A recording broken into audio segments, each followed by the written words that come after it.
మంచి స్పైసెస్ నోటికి ఎంతో కమ్మగా రుచిగా ఉండే కర్ణాటక స్పెషల్ బెసబెల్లబాత్ అండి.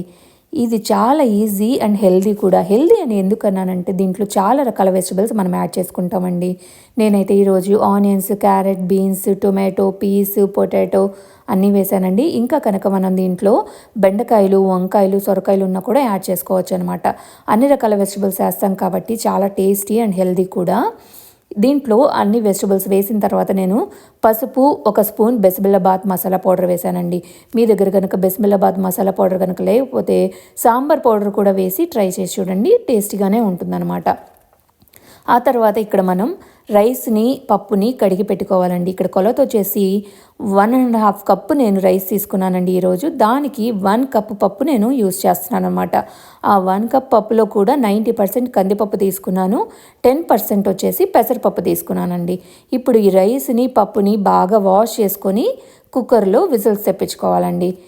ఇది చాలా ఈజీ అండి. ఎందుకు ఈజీ అంటున్నానంటే మనం సపరేట్గా కుక్ చేసుకోవాల్సిన లేదనమాట. కుక్కర్లో వెజిటబుల్స్, పప్పు, రైసు అన్నీ వేసేసి కుక్ చేసుకుంటాం అనమాట.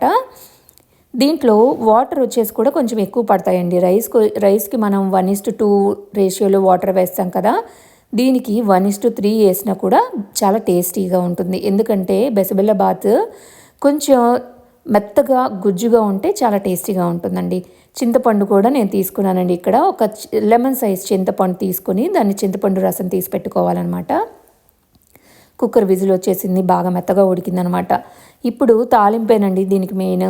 దీంట్లో ఆయిల్ వేసి వేరుశనగపప్పు వేసాను. పీనట్స్ వేసుకుంటే బాగా క్రంచీగా టేస్టీగా ఉంటుందన్నమాట. ఆ తర్వాత దీంట్లో తాలింపు వేసేసి కొంచెం వెల్లుల్లి, ఇంకా ఇంగువ కూడా వేసాను నేను దీంట్లో. తాలింపులో ఇంగు వేసిన తర్వాత కొంచెం ఫ్రై అయిన తర్వాత ఆల్రెడీ తీసి పెట్టుకున్న చింతపండు వాటర్ ఉన్నాయి కదా, దాన్ని కూడా వేసేసి మనం ఉడకనిచ్చుకోవాలి.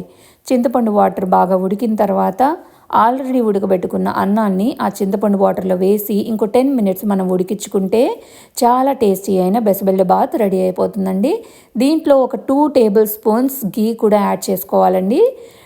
గీ యాడ్ చేస్తే స్పెషల్ టేస్ట్ వస్తుందన్నమాట. దీన్ని కనుక మనం అప్పడాలతో కానీ, వడియాలతో కానీ తింటే చాలా టేస్టీగా ఉంటుందండి. Thank you. సబ్స్క్రైబ్